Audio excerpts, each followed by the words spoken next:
নমস্কার।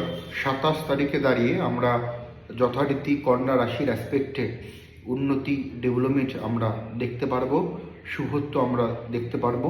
তুলা রাশির ক্ষেত্রে আর্থিক উন্নতি, শ্রীবৃদ্ধি, প্রাপ্তিযোগ রয়েছে, সম্পর্ক ভালো হচ্ছে। মকর রাশির ক্ষেত্রে দিনটি শুভ, দিনটি পজিটিভ থাকছে, সুস্থতার দিকে আপনি যাবেন আশা করি।